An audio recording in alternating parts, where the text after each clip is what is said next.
भाजपा के लोगों को 2-2 हज़ार 200-200 400 पुलिस आकर के अरेस्ट करती है, अब कोई गलती निकलती नहीं है तो वो बेचारे को बेल मिल जाता है। अब मुझे गार्डन रीच से 200 पुलिस आई थी अरेस्ट करने के लिए।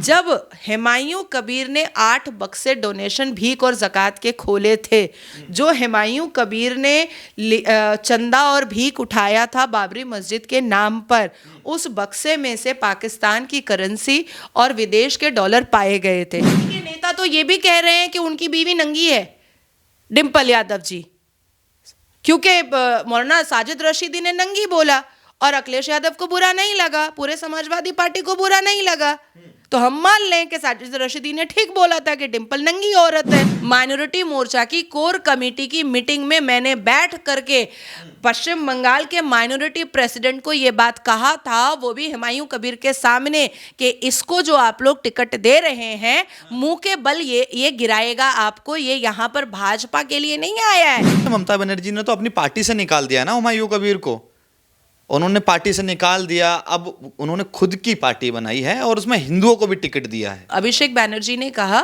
कि सांप्रदायिकता जैसे भाजपा फैलाती है वैसे ही हुमायूं कबीर भी फैला रहा है। ये अभिषेक बैनर्जी, मैं उस टाइम बंगाल में ही थी और अभिषेक बैनर्जी ने ये मंच से कहा, ठीक है। अब बात आती है कि जिस तरीके से भाजपा के लोगों को 2-2 हज़ार 200-200 400 पुलिस आकर के अरेस्ट करती है, अब कोई गलती निकलती नहीं है तो वो बेचारे को बेल मिल जाता है। अब मुझे गार्डन रीच से 200 पुलिस आई थी अरेस्ट करने के लिए। यहाँ पर एक बच्ची गुड़गांव में रहती थी जो LLB की स्टूडेंट थी, तो वही गार्डन रीच थाना ने उसको आकर के गुड़गांव से अरेस्ट किया था, पूरी टीम आकर के समझता उसको आकर के अरेस्ट करके गई थी। तो जब अभिषेक बैनर्जी और ममता बनर्जी को ये पता चल चुका है और अपने स्टेटमेंट में बोल रहे हैं कि हुमायूं कबीर सांप्रदायिकता भाजपा की तरह चला रहा है, तो फिर ममता बनर्जी और अभिषेक बैनर्जी की पुलिस हुमायूं कबीर को अरेस्ट क्यों नहीं कर रही है? मगर उनके परिवार के पे तो कर रही है ना। दूसरी बात, नहीं, ये भी मिसअंडरस्टैंडिंग है।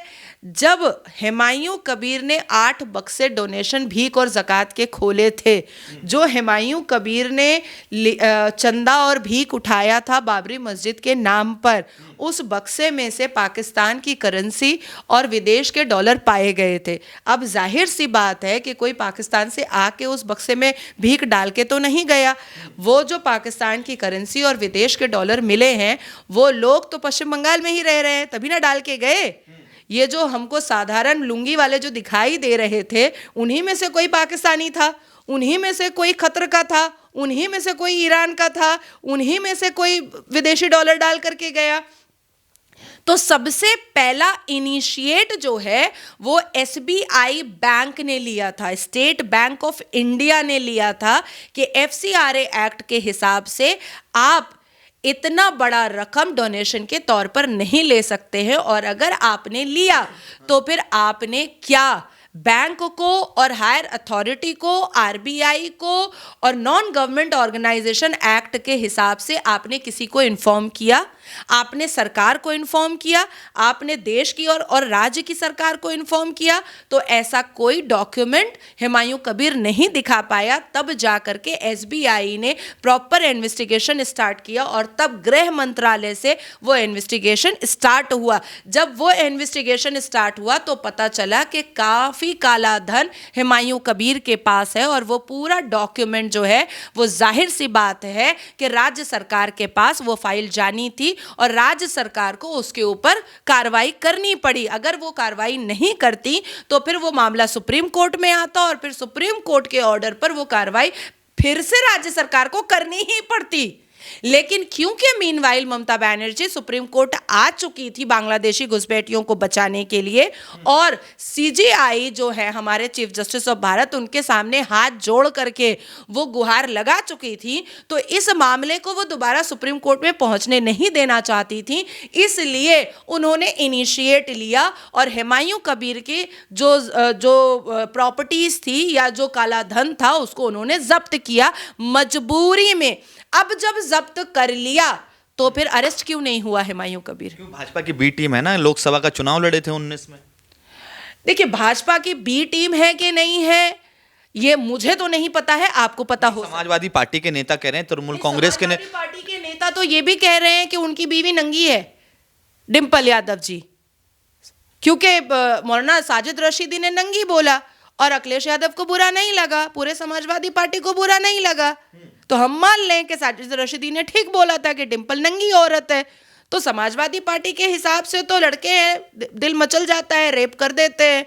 समाजवादी पार्टी के हिसाब से तो भाई संतों को गोली मारना बिल्कुल रवा है, कोई प्रॉब्लम नहीं है। तो आप क्या चाह रहे हैं कि मैं समाजवादी पार्टी की सोच रखूं? ये बात में कोई दो राय नहीं है कि हुमायूं कबीर को भाजपा से 2019 में टिकट मिला था।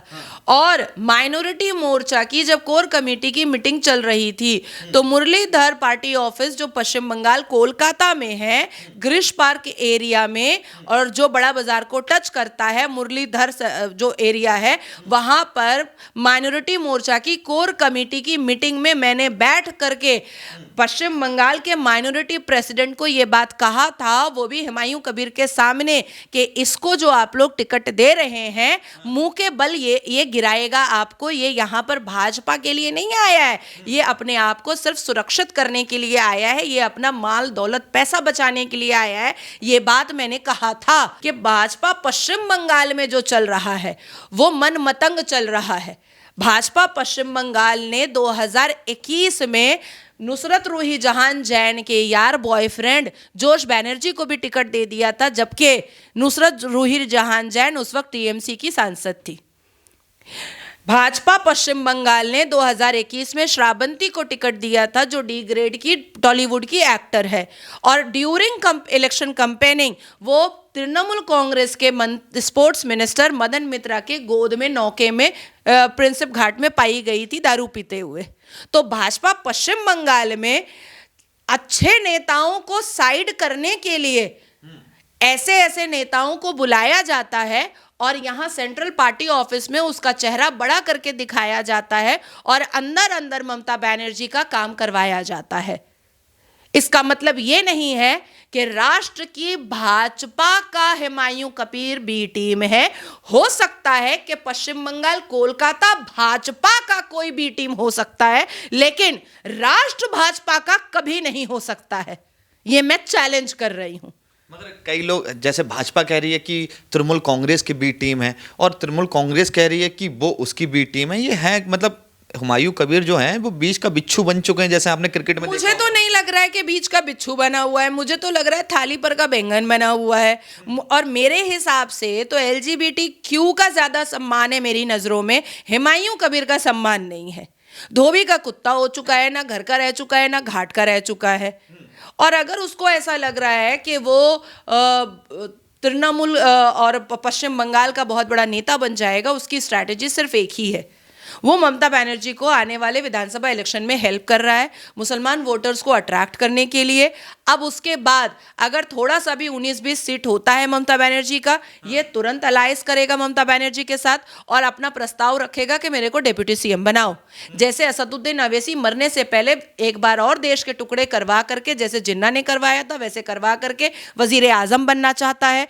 मुस्लिम लीग की तरह कांग्रेस खड़ा होगा और असदुद्दीन अवैसी का वो सहयोग करेगा, क्योंकि राहुल गांधी को भी बनना है प्रधानमंत्री नेहरू की तरह। उसी तरीके से मरने से पहले हुमायूं कबीर को एक बार डिप्टी सीएम बनना है। तो ये सिर्फ पॉलिटिक्स चल रही है, इसमें जनता का कोई काम नहीं चल रहा। आप कह रहे हैं 6 लाख मुस्लिम आ रहे हैं वहां पे नमाज पढ़ने, सरिया रखे लेकर आ रहे हैं, अपने सरों पर ईंटें रखे लेकर आ रहे हैं। कौन से वो मुसलमान हैं?